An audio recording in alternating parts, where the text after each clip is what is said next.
खबर यूपी के झांसी से है, जहां भारतीय जनता पार्टी के झांसी ललितपुर के क्षेत्रीय सांसद अनुराग शर्मा की पिछले 1 वर्ष से चली आ रही कवायद रंग लाई।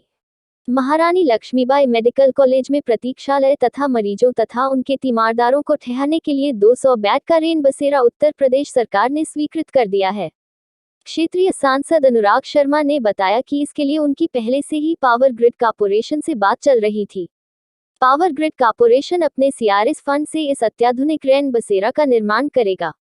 उन्होंने बताया कि महारानी लक्ष्मीबाई मेडिकल कॉलेज में दूर-दराज से मरीज और उनके तीमारदार आते हैं। कई मरीज ऐसे भी होते हैं जो लॉन्ग टर्म ट्रीटमेंट ले रहे होते हैं और उन्हें बार-बार डॉक्टर के पास आना पड़ता है। इस रेन बसेरा के बन जाने के बाद ऐसे मरीजों तथा उनके तीमारदारों को भटकने की आवश्यकता नहीं होगी और उन्हें रहने के लिए आधुनिक सुविधाओं से युक्त स्थान मुहैया हो जाएगा। सांसद ने बताया कि मरीजों तथा तीमारदारों के रहने टहलने तथा खाने पीने की व्यवस्था एम्स जैसे संस्थान में काम कर रहे बाबा देवर ट्रस्ट द्वारा किया जाएगा। इस संबंध में उनकी वार्ता ट्रस्ट से हो चुकी है। ट्रस्ट ने अपनी सहमति दे दी है।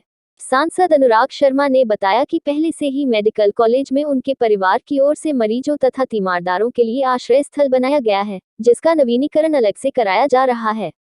उत्तर प्रदेश सरकार के सहयोग के लिए उन्होंने आभार जताते हुए कहा कि सरकार के इस कदम के बाद मेडिकल कॉलेज में आने वाले मरीजों तथा उनके तीमारदारों को और अधिक सुविधाएं मिल सकेंगी। झांसी से दीप न्यूज के लिए दीपक चंदेल की रिपोर्ट। जी, वहाँ पे देखिए झांसी में क्योंकि बहुत बड़ा मेडिकल सेंटर है और बहुत दूर दूर से अपने वहाँ मरीज आते हैं, विशेष रूप से गाँव से बहुत मरीज आते हैं। तो हर बार अगर आप लोग जैसे जाते रहें, मैं भी जाता रहा हूँ मेडिकल कॉलेज, और कोरोना समय में तो इतनी अपने वहाँ समस्या खड़ी हुई थी क्योंकि गांव से दूसरे प्रदेशों से तक अपने वहाँ मरीज आते हैं झांसी में।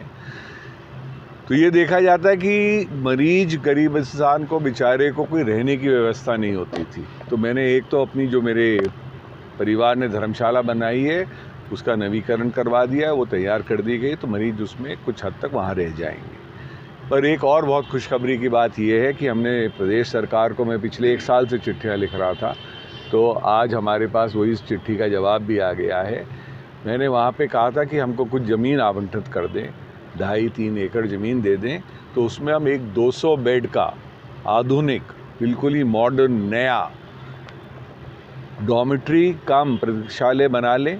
उसमें ना ही जो बेचारे गरीबों के साथ उसके मददगार आते हैं, जो पेशेंट के अटेंडेंट्स रहते हैं, उन्हीं के लिए भी नहीं, पर पेशेंट्स खुद भी जो लॉन्ग टर्म ट्रीटमेंट के लिए आते हैं, जिनको कुछ कुछ दिन रहना पड़ता है, फिर डॉक्टर से जांच करानी पड़ती है, तो उनको रहने की वहाँ पे व्यवस्था हो जाए और अच्छे स्वच्छ भोजन की भी व्यवस्था हो जाए। तो उसके दोनों आग्रह हमारे लिए यहाँ से मान लिए गए हैं और आज चिट्ठी आ गई कि सरकार दे देगी। अब मैंने पावर ग्रिड कॉर्पोरेशन से पहले आग्रह किया था, उन्होंने अपने CSR फंड से इस बिल्डिंग को बनाने के लिए हमको कहा है कि वो इस बिल्डिंग को बनाएंगे। और उसके बाद बहुत पुराना एक हिंदुस्तान में ट्रस्ट है, बाबा देवरस ट्रस्ट, तो वो लोग बहुत अच्छा कार्य करते हैं। मेरी उनसे बातचीत चल रही है, तकरीबन उन्होंने भी मान लिया है कि जो इसके अंदर की सुविधाएं होंगी, खाने की, रहने की, साफ़ सफाई की, मरीजों को देखभाल की, कोई इमरजेंसी पड़ जाए उनके घर वालों को बताने के लिए, वो सारी सुविधाएं बाबा देवरस ट्रस्ट जो एम्स को आज ये सुविधाएं देता है, पूरे हिंदुस्तान में 4 जगह कर रहा है, वो लोग भी झांसी आने को तैयार हैं। क्या लग रहा कब तक आकार ले लेगी ये योजना? जी, आज ही चिट्ठी आई है, कुछ समय दे दीजिए। बिल्डिंग बनने में समय लगता है। मेडिकल कॉलेज के अंदर, कैंपस के अंदर ही होना चाहिए। कैंपस के बाहर तो फिर आपको पता ही है कि दूसरे लोग पकड़ ले जाते हैं, कुछ हो जाता है।